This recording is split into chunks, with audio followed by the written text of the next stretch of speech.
नमस्कार। आप सभी को इजी टेक एकेडमी के डिजिटल प्लेटफॉर्म पर आप सभी का स्वागत है। बात करते हैं विज्ञान के क्वेश्चनों की। पहला एक भाग हो चुका है प्रतिरोध का, आज दूसरी क्लास है प्रतिरोध की, क्योंकि प्रतिरोध बहुत इंपॉर्टेंट टॉपिक है। सभी एग्जाम में पूछा जाता है, चाहे वो राजस्थान बोर्ड से हो, यूपी बोर्ड से हो, चाहे वो केंद्र से हो। तो फर्स्ट क्वेश्चन आपके पास में बोर्ड पे देखना, यानी कि फर्स्ट क्वेश्चन है आपके पास में, देखो। एक इलेक्ट्रिकल लैंप जिसका प्रतिरोध 40 ओम और 8 ओम है, सुचालक में 12 वोल्ट की बैटरी से श्रृंखला में जोड़ा गया है, तो परिपथ का कुल प्रतिरोध। अब इसने बोला है कि जो ये इलेक्ट्रिकल बल्ब है, इसके दो प्रतिरोध हैं, एक तो 40 ओम का है और दूसरा है कितने का, 8 ओम का है। ये परिपथ में जो बैटरी है वो 12 वोल्ट की बैटरी है, उससे जुड़ा हुआ है। इसने बोला है कि इसका टोटल प्रतिरोध कितना होगा, तुल्य प्रतिरोध कितना होगा। ये R1 और ये क्या है, R2। तो श्रेणी क्रम का तुल्य प्रतिरोध R1 प्लस R2 होता है। ठीक है, R1 प्लस R2 होता है। तो देखो यहाँ पे आपके पास में कितना है, 40 है और दूसरा कितना है, 8 है, तो कितना होगा, 48 ओम हो गया। तो इसका राइट आंसर हो रहेगा सी, इसका राइट आंसर है। अब बात आती है कि आपको श्रेणी क्रम आना चाहिए। समांतर क्रम पहली क्लास में देख लिया था, आप श्रेणी क्रम देखो कि उससे श्रेणी क्रम से जितने भी क्वेश्चन बनते हैं उनको आप कैसे करोगे। तो देखो श्रेणी क्रम प्रतिरोध संयोजन की बात करें हम, तो यहाँ पे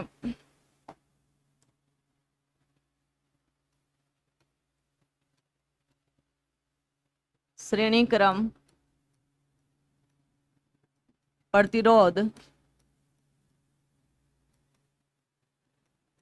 संयोजन, कॉम्बिनेशन ऑफ सीरीज रेजिस्टेंस। ठीक है, श्रेणी क्रम का मतलब क्या है कि एक के बाद एक प्रतिरोध को लगातार क्रम में जोड़ दिया जाए, तो उस संयोजन को क्या कहा जाता है, श्रेणी क्रम। मानो मैं प्रतिरोध हूं, ये मेरा प्रथम नोड है, ये मेरा द्वितीय नोड है, तो दूसरे प्रतिरोध का प्रथम नोड मेरे द्वितीय नोड से जुड़ जाएगा और दूसरे का द्वितीय नोड तीसरे के प्रथम नोड से जुड़ जाएगा। ये श्रृंखला लगातार चलती रहती है और इस संयोजन को क्या कहते हैं, श्रेणी क्रम प्रतिरोध संयोजन कहते हैं। तो देखो इसमें बात करते हैं श्रेणी क्रम प्रतिरोध संयोजन में। तो देखो यहाँ पे ये हमने प्रतिरोध जोड़ा, एक प्रतिरोध ये जोड़ दिया, यानी कि ये इसके नोड हैं, दूसरा प्रतिरोध ये जोड़ दिया। आगे ऐसे ही आपकी इच्छा के अकॉर्डिंग आप जोड़ सकते हो, ये R1, ये R2 और ये क्या है, Rn। ठीक है, यानी कि कितने भी आपके अकॉर्डिंग आप जोड़ सकते हो इनको। तो यहाँ पे हमने प्रतिरोध जोड़ा श्रेणी क्रम में, तो ये R1 है, इसके सापेक्ष वोल्टेज V1, इसके सापेक्ष V2 और इसके सापेक्ष Vn। यहाँ पे जो वोल्टेज है और यहाँ से जारी है जो करंट है वो सभी में सेम जाएगी, चाहे कोई सा भी प्रतिरोध हो, सप्लाई करंट सभी में सेम जाएगी, लेकिन वोल्टेज क्या रहेगा, अलग अलग रहेगा। अब इस श्रेणी क्रम प्रतिरोध संयोजन की बात करें तो देखो V बराबर में क्या होता है, यहाँ पे इसी सप्लाई वोल्टेज का ही तो डिविडेशन हुआ है, इसी का तो भाग बटे हैं, यानी कि V बराबर में क्या होगा आपके पास में, V1 plus V2 plus dash dash dash Vn। कितने भी प्रतिरोध जोड़ो उनके सापेक्ष कितने भी वोल्टेज हो। अगला अगर हम बात करें ओम के नियम की, तो ओम के नियम के अनुसार नियम अनुसार V बराबर में क्या होता है, IR होता है, सप्लाई वोल्टेज टोटल का। ठीक है, अगर मैं बात करूं V1 की, तो V1 बराबर में क्या हो जाएगा भाई, I तो इसमें जाएगा और R1 होगा, IR1 होगा।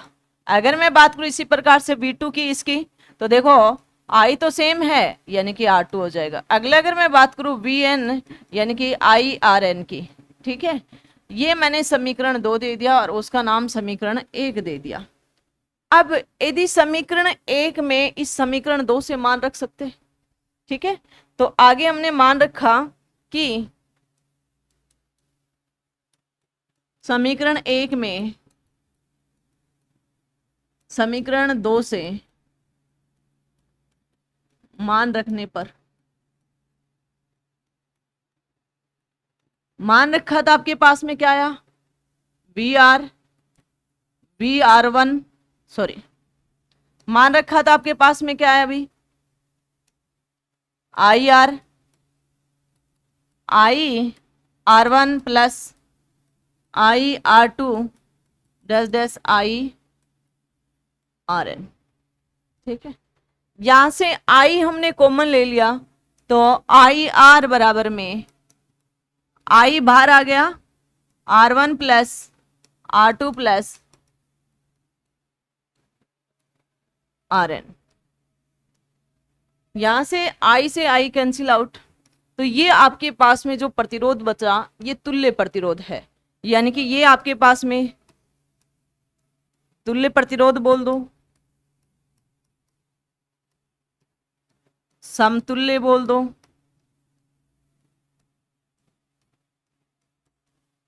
या आप इसको कुल बोल सकते हो, टोटल रेजिस्टेंस बोल दो, या इक्विवेलेंट रेजिस्टेंस बोल दो।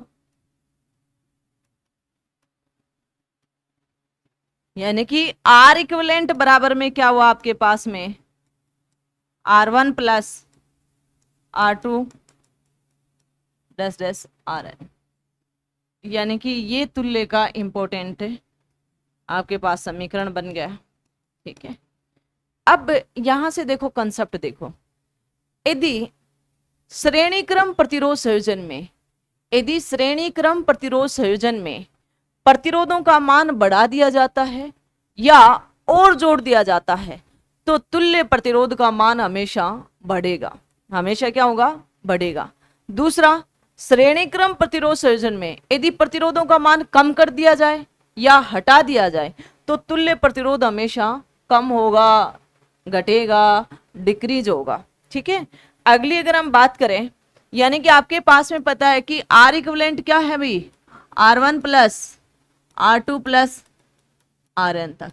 आपसे बोले कि श्रेणी क्रम प्रतिरोध संयोजन में प्रत्येक प्रतिरोध का मान समान है, यानी कि R है, सेम है, R1 बराबर में R2 बराबर में R3 बराबर में RN बराबर में क्या है, R है, सेम मान है, ऑल रेजिस्टेंस इक्वल है, R इक्वल है, तो सभी इक्वल है, तो आपके पास में इसका तुल्य रेजिस्टेंस क्या निकाल दोगे, NR। यहां पे N क्या है, प्रतिरोधों की संख्या, यहां पे N क्या है, प्रतिरोधों की संख्या, यानी कि कितने प्रतिरोध, R क्या है, प्रतिरोध है, R इक्विवेलेंट क्या है, तुल्य प्रतिरोध है।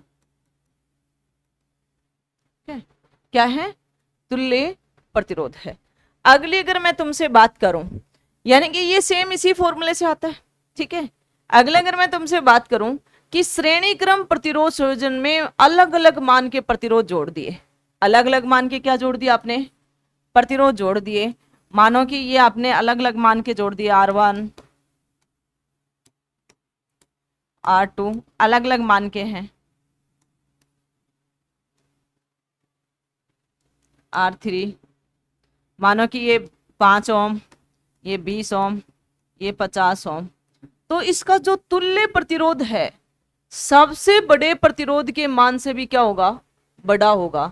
यानी कि श्रेणी क्रम में R1 R2 जुड़ा हुआ है तो इसका R इक्विवेलेंट तुल्य क्या होगा, यानी कि इस R1 से भी बड़ा होगा।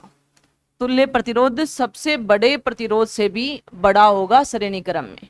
ठीक है, समांतर में सबसे छोटे से भी कम होता है और श्रेणी में सबसे बड़े से भी क्या रहेगा, बड़ा रहेगा। ठीक है, अगली अगर आपसे बात करें कि श्रेणी क्रम प्रतिरोध संयोजन में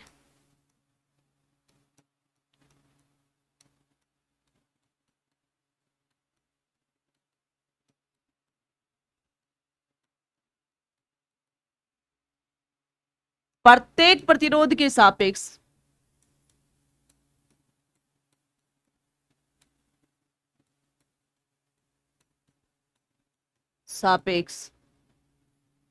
धारा का मान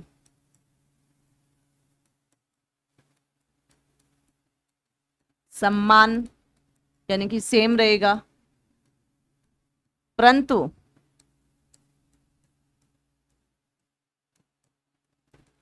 वोल्टेज का मान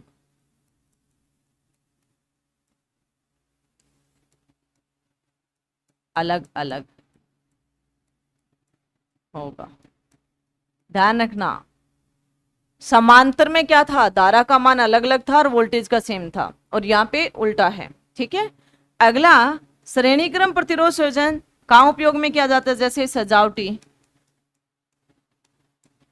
लाइट, डेकोरेशन लाइट वगैरह होती है, सजावटी लाइटें होती हैं, उसमें श्रेणी क्रम प्रतिरोध संयोजन का उपयोग किया जाता है। तो देखो, श्रेणी क्रम से जितने भी क्वेश्चन आए, किसी भी एग्जाम में क्वेश्चन आए हो तो कंसेप्ट के अकॉर्डिंग सभी क्वेश्चन आपके सोल्व होने चाहिए। तो देखो, अगला क्वेश्चन है आपके पास में, किसी पिंड के माध्यम से कितनी विद्युत धारा प्रवाहित की जाए। किसी का 12 वोल्टेज वाली बैटरी में टर्मिनल 1,00,000 ओम प्रतिरोध पर रहती है। ठीक है,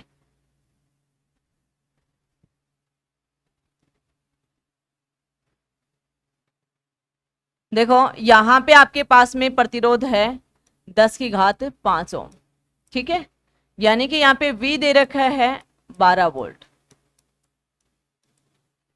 और यहाँ पे आपसे R दे रखा है 10⁵ ओम। तो इसने I पूछा है, I बराबर में क्या होता है, V बटे R। तो V कितना है, देखो यहाँ 10⁻⁻4 है, तो आप एक थोड़ा सा ध्यान रखना, ये 12 है, और यहाँ पे मैं इसको ऐसे भी लिख सकती हूँ, एक ही बात है। अगर इस 10⁻4 को ऊपर लेके जाएंगे तो 12 गुणा 10⁻⁻4, और यहाँ पे 10 है, तो 10 के भाग देंगे तो तुम्हारे पास कितना आएगा, 1.2 10⁻⁻4 एम्पियर। यानी कि इसने क्या पूछा गया है, कितनी विद्युत धारा प्रवाहित होगी, यानी कि इतनी विद्युत धारा प्रवाहित होगी। तो इसका राइट आंसर कौन सा होगा, 1.2 10⁻⁻4, यानी कि सी इसका राइट आंसर रहेगा।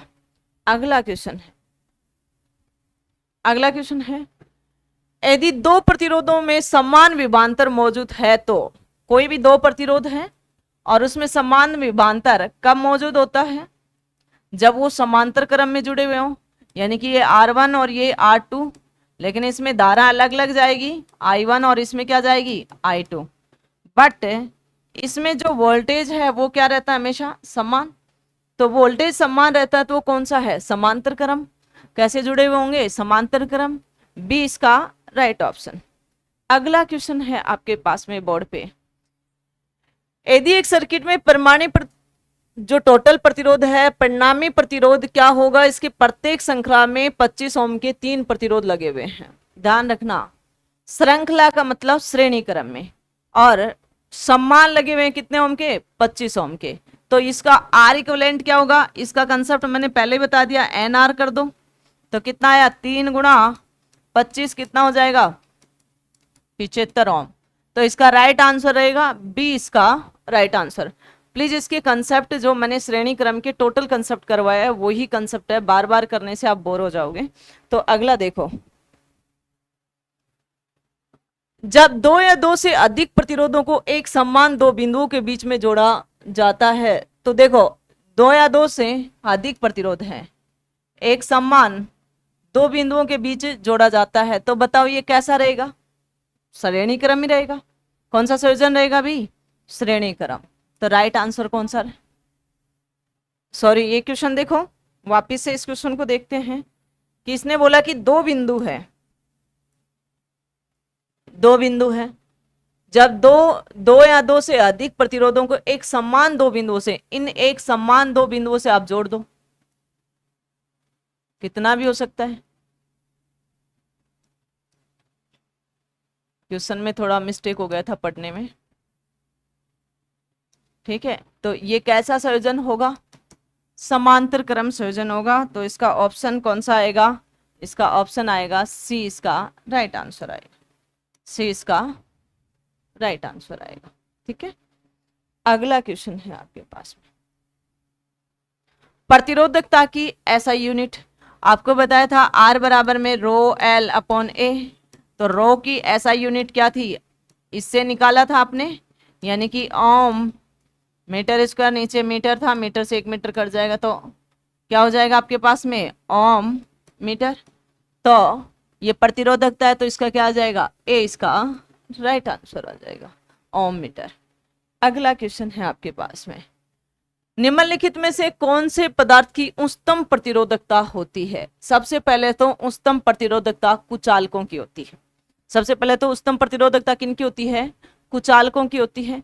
तो देखो यहाँ पे देखते हैं, तांबा, नाइक्रोम, ये क्या है? चालक है। ये तीनों ही क्या है? चालक है भाई। और एबोनाइट क्या है? कुचालक है। तो इसकी प्रतिरोधकता 10⁻12 से 10⁻13 ओम मीटर होती है। तांबे की जो प्रतिरोधकता है ये एग्जाम में पूछी जाती है, हमेशा ध्यान रखना। कितनी होती है? 1.59 10⁻8 ओम मीटर। नाइक्रोम की जो प्रतिरोधकता है, नाइक्रोम मिश्र धातु है, क्रोमियम और निकल से मिलकर बना होता है, तो इसकी जो प्रतिरोधकता है 1.10 10⁻6 ओम मीटर। अगला बता, चांदी की जो प्रतिरोधकता है आपके पास में, चांदी की क्या होगी आपके पास में भाई? चांदी की प्रतिरोधकता होगी आपके पास में यहाँ पे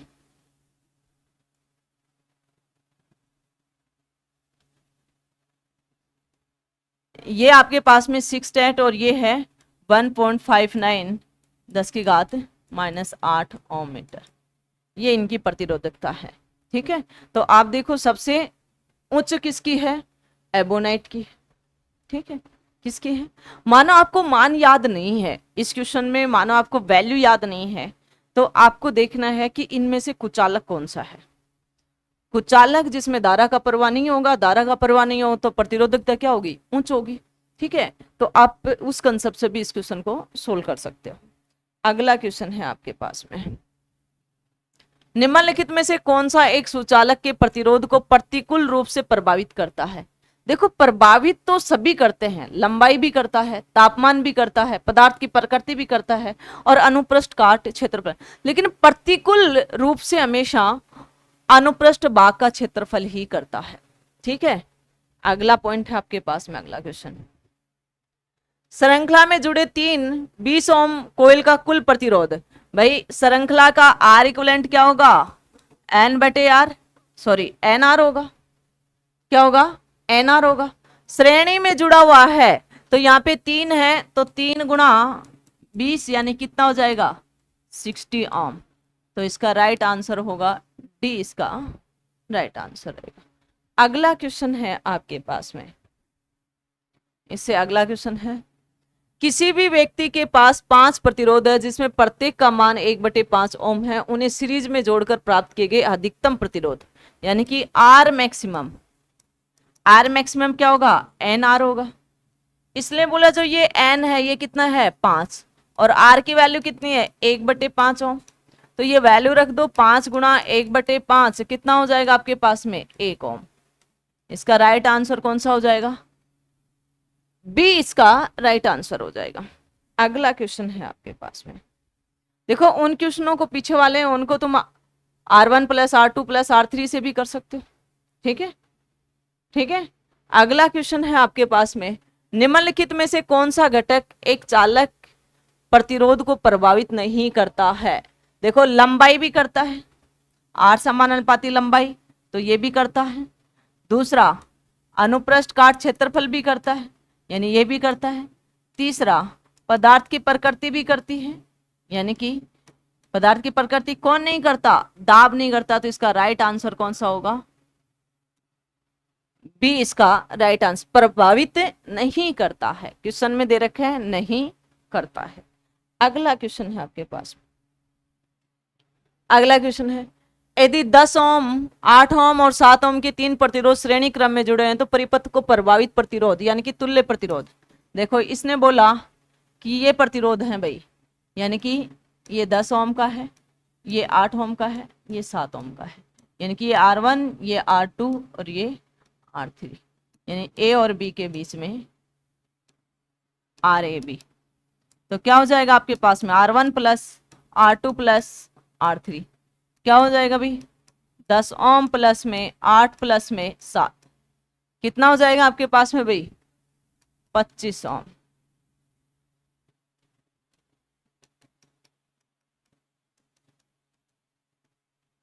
पच्चीस ओम इसका राइट आंसर। ठीक है, अगला क्वेश्चन है आपके, प्रतिरोधकता के व्युत्क्रम को कहते हैं, देखो ये है प्रतिरोधकता, ये क्या है आपके पास में,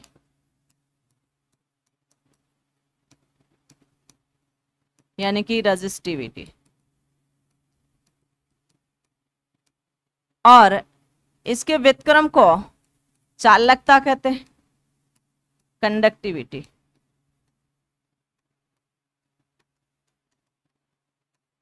इसको सिग्मा से, यानी कि 1/ρ। प्रतिरोध का व्युत्क्रम अनुपाती क्या कहलाता है, कंडक्टिविटी यानी कि चालकता। तो बी इसका राइट आंसर है। अगला क्वेश्चन है आपके पास में, देखो 11 ओम प्रतिरोध वाले तार को यदि इस पर त्रिज्या को दोगुनी कर दिया जाए तो तार के नए प्रतिरोध की गणना। देखो त्रिज्या को दोगुनी कर रहा है, ठीक है। देखो मैं तुम्हें एक कंसेप्ट बताती हूँ आपको। देखो कोई भी चालक तार है, ये मेरे पास में कोई भी चालक तार है, ठीक है। आप सभी को पता है इसकी लंबाई L है, क्योंकि पहले वाले भाग में आप इसको बहुत अच्छे से समझा दिया था। इसका अनुप्रस्थ काट क्षेत्रफल A है। तो जो प्रतिरोध होता है वो चालक तार की लंबाई के समानुपाती और अनुप्रस्थ काट क्षेत्रफल के व्युत्क्रमानुपाती। इन दोनों को एक साथ लिखते हो तो हम नियतांक ले लेते हैं, यानी कि रो, इसको विशिष्ट प्रतिरोध यानी कि प्रतिरोधकता कहते हैं। ये हमारे पास में होता है। अब इसके कंसेप्ट देखना, कभी भी यदि तुमसे बोले कि चालक तार की लंबाई को 2 गुना कर दिया जाए, देखो तुमसे ये बोले कि किसी भी चालक तार की लंबाई को 2 गुना कर दिया जाए तो नया प्रतिरोध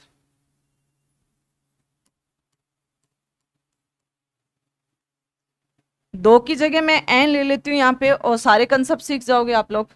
यानी कि यहाँ पे हमने ले लिया कि एन गुणा कर दिया जाए तो नया प्रतिरोध एन आर होगा, यानी कि जितना गुणा था उतना ही होगा। जैसे लंबाई को 2 गुणा कर दिया जाए तो नया प्रतिरोध 2 गुना ही होगा, लेकिन इसको खींच के, परंतु लंबाई को खींचकर एन गुणा कर दिया जाए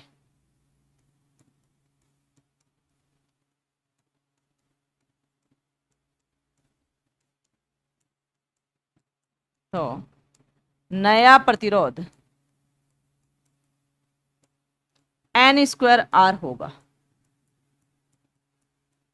ध्यान रखना, आपसे बोले कि किसी भी प्रतिरोध की लंबाई को 2 गुना कर दिया जाए तो नया प्रतिरोध 2 गुना ही हो जाएगा, लेकिन वो इसी क्वेश्चन को बोले यदि किसी चालक तार की लंबाई को खींचकर 2 गुना कर दिया जाए तो नया प्रतिरोध 4 गुना हो जाएगा।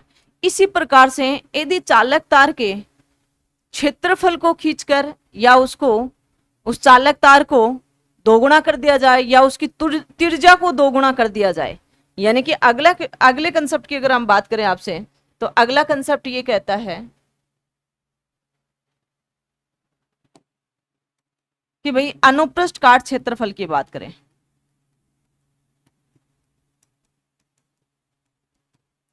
खींचकर बोल दे या त्रिज्या को 2 गुनी बोल दे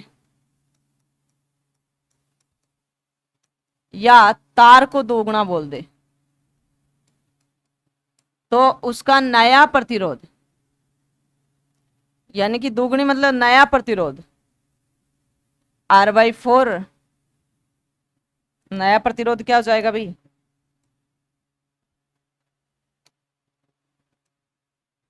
R/4 हो जाएगा। यानी कि खींचकर 2 गुना बोल दिया, यहाँ पे मैं n ले लूं, त्रिज्या को भी n गुना तो तार को भी n गुना कर दिया जाए तो R/n हो जाएगा, n²। R/ क्या हो जाएगा, n² हो जाएगा। तो देखो इस क्वेश्चन को वैसे सोल्व नहीं कर तो डायरेक्ट देखो, देखो त्रिज्या को क्या कर दिया 2 गुना, तो नया प्रतिरोध R क्या हो जाएगा, नया, यानी कि जो पुराना था उसका n² यानी कि R/ कितना हो जाएगा 2 गुणा किया तो 4, लेकिन कितना प्रतिरोध है पुराना 11, तो 11/4 तो कितना हो जाएगा आपके पास में, 2 बार गया, फिर 7 बार गया, फिर 5 बार गया, यानी कि 2.75 ओम। ये कंसेप्ट है, इसको डायरेक्ट आप वैसे निकाल सकते हो, लेकिन बहुत टाइम लग जाएगा आपको, कंपटीशन की तैयारी कर रहे हो तो टाइम को बचाते हुए करना है आपको, ठीक है। अगला क्वेश्चन है आपके पास में, तार का प्रतिरोध व्युत्क्रमानुपाती होता है। तार का प्रतिरोध लंबाई के समानुपाती, लेकिन अनुप्रस्थ काट क्षेत्रफल के व्युत्क्रमानुपाती होता है। ये जेई में भी आया हुआ है, अनुप्रस्थ काट क्षेत्रफल के व्युत्क्रमानुपाती। इनके सभी के कंसेप्ट मैं आपको पहली क्लास में बता चुके हूँ। अगला क्वेश्चन है आपके पास में, देखो, किसी चालक का प्रतिरोधकता के व्युत्क्रमानुपाती होता है। भाई प्रतिरोधकता के भी क्या हो जाएगा, देखो आर बराबर में क्या है, रो एल अपॉन ए, तो क्या हो जाएगा, अनुप्रस्थ काट क्षेत्रफल, ठीक है। अगला क्वेश्चन है आपके पास में, यदि प्रतिरोध बढ़ता है तो विद्युत धारा I 1/R, प्रतिरोध बढ़ रहा है तो विद्युत धारा क्या होगी, घटेगी, तो कौन सी होगी, घट जाएगी। कितने गुना आगे वो उतना ही हो जाएगी, लेकिन इसने केवल बढ़ना बोला है तो हम इसका ऑप्शन क्या होगा, घट जाती है। अगला क्वेश्चन आपके पास में, उष्मा के प्रवाह के नियम के अनुसार सर्किट में उत्पन्न उष्मा के कुछ कारकों पर निर्भर होता है, इसमें निम्नलिखित में से आरोपित किया जाता है। सबसे पहले तो आपको उष्मा का नियम पता होना चाहिए। उष्मा का नियम क्या होता है, जब किसी भी चालक पदार्थ में विद्युत धारा का प्रवाह करते तो वो गर्म हो जाता है, और इसे ही जूल का नियम कहते हैं। तो ये किन किन कारणों पर निर्भर करता है, H समानुपाती होता है I², H इसके प्रतिरोध के समानुपाती, H जिसमें समय अवधि लगी है, तो H बराबर में क्या होगी, I² RT, यानी कि ये तुम्हारे पास में उष्मीय प्रभाव का नियम है, जहां I विद्युत धारा है, R प्रतिरोध है और T समय अवधि है। तो देखो सर्किट में प्रवाहित धारा हाँ होता है।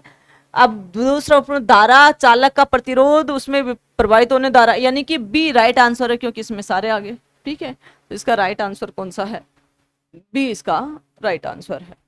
अगला क्वेश्चन है आपके पास में, 12 ओम प्रतिरोध वाले तार को 2 गुना कर दिया जाए तो नया प्रतिरोध, तो मैंने अभी बताया था नया प्रतिरोध क्या हो जाएगा, R/N²।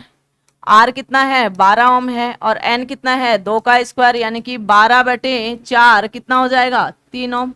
इसका कंसेप्ट मैंने पहले भी बता चुकी हूं, यानी कि इसका डी इसका राइट आंसर है। प्लीज चैनल को लाइक शेयर सब्सक्राइब करना और अपने दोस्तों से भी करवाना। जय हिंद, जय भारत।